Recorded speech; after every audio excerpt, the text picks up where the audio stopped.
It's round 4 of the World Rally Championship. For the first time in 221 days, we're back on the gravel. Welcome to the Rally of Portugal.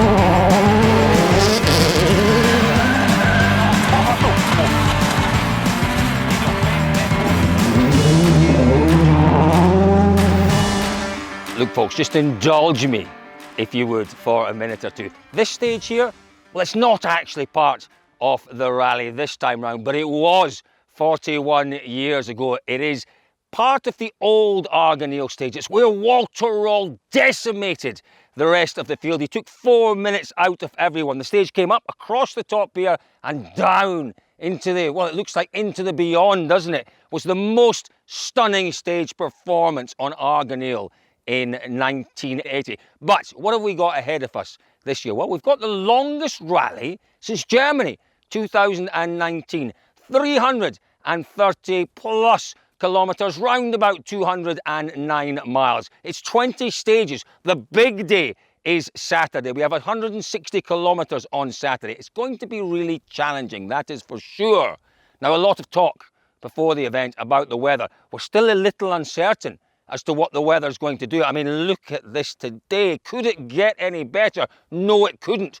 But there's rain in the forecast. That rain may well come a little bit further north on the Saturday and the Sunday. There was torrential rain here on the Tuesday. Last week it rained a lot. What has that done to the surface? That is the talk ahead of the rally. So I'll tell you what we'll do. We'll go and we'll take a look at this year's Arganil stage and we'll have a look at that surface.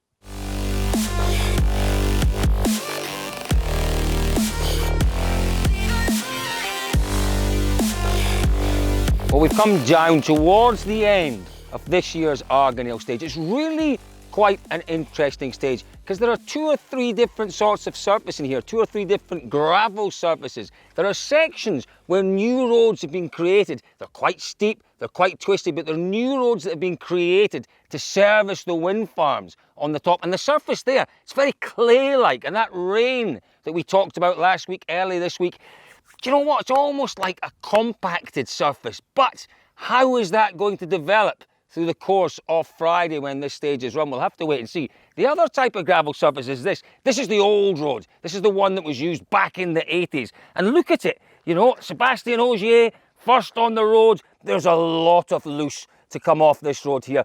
There's bedrock in places, but there's a lot of loose gravel. That's a punishing stage for the first 2 or 3 cars through.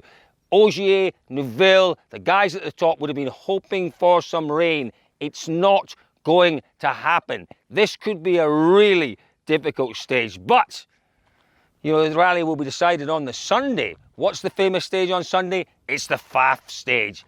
Tell you what, let's go to Faf and have a look at that one.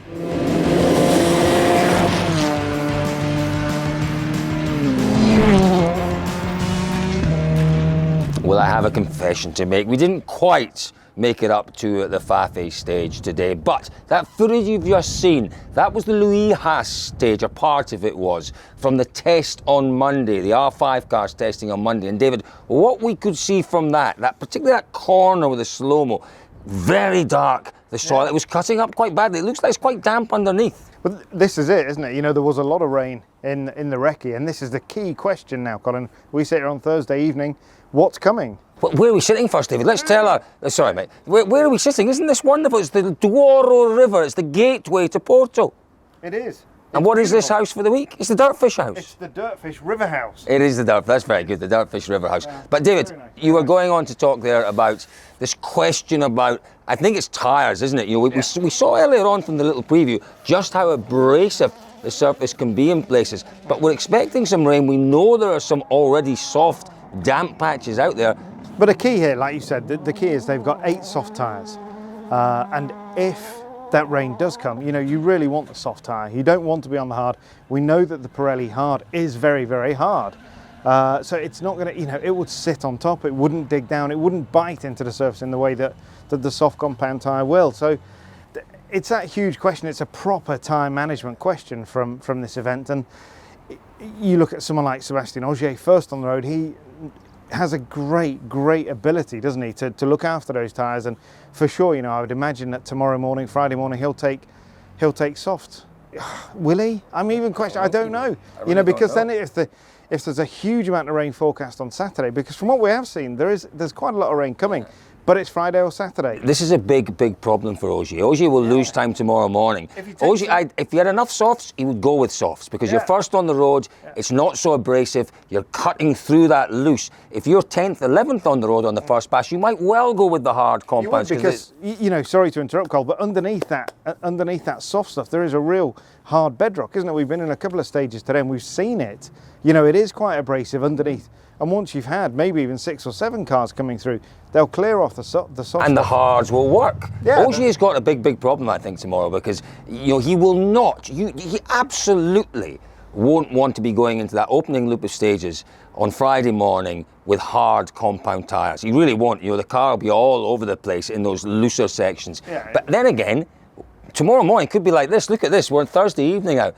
It's absolutely glorious. It could well be like this tomorrow. This is the issue, isn't it? That, you know, the ambient could be quite high by the time they get to Arganil or somewhere, the last stage in the loop.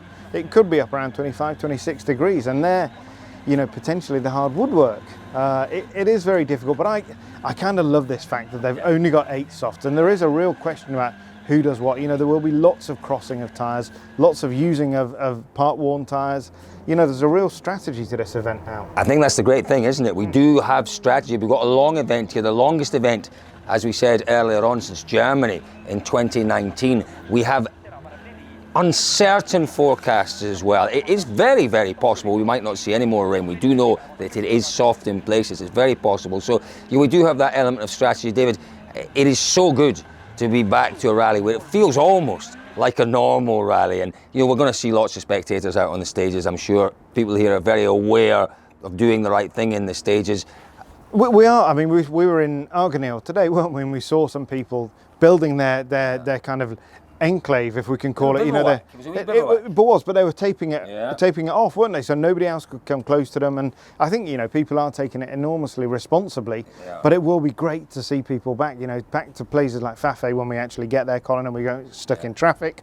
When we get there, we'll see loads of fans, and it's great. You know, we've been missing them. Although we did see quite a lot of people, whether they were fans or people going for a picnic in Croatia, which was it? In a normal year, David, we'd have said, wow, what a crowd. Yeah. But let's move on. Let's just talk, David, about who you think will win this event. Where would your top 3 be? It's still so linked to what we've just said about the weather. You know, if we get heavy overnight rain, it brings back, you know, Ogier, Neville, Evans, it brings them right back into play. And if it stays really dry, I think they'll struggle tomorrow. And it could be a long way down at the end of the opening day. They could well be, because generally it gets worse on the second pass as well.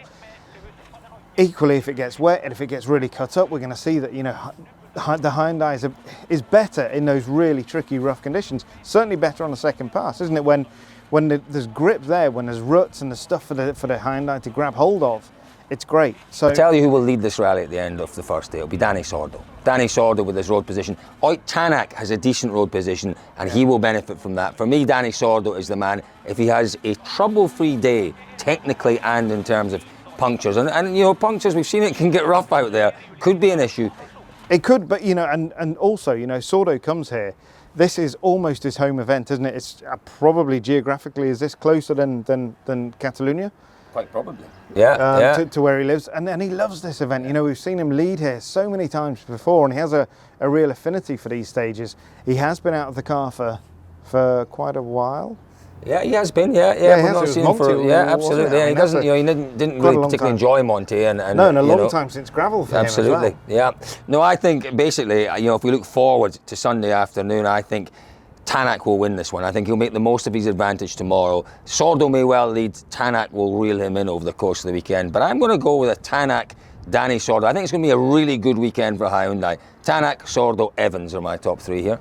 Okay, well, I'm going to go with Evans for the win. I think it's overdue, and that confidence is coming. He will have put Croatia behind him.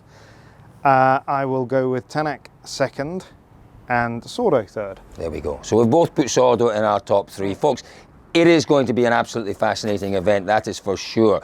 So many things that we have to factor in over the course of the weekend. If you want to watch this rally unfold, if you want to hear a bit more of our analysis, if you want to read the very best reports on the Rally of Portugal, DirtFish.com is the place to be all weekend.